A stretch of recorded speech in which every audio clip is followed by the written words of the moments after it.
وادي الرز والملوخيه وصينيه البطاطس. شوفوا نشفت ازاي في التوستر. بصوا شوفوا اهي استوت.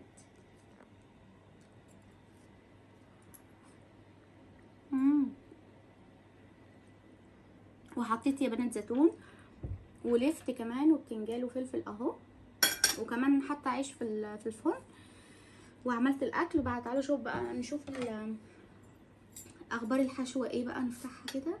شوفوا يا بنات، شوفوا البطه بتتقسم ازاي. شوفوا اهي، نعملها كده.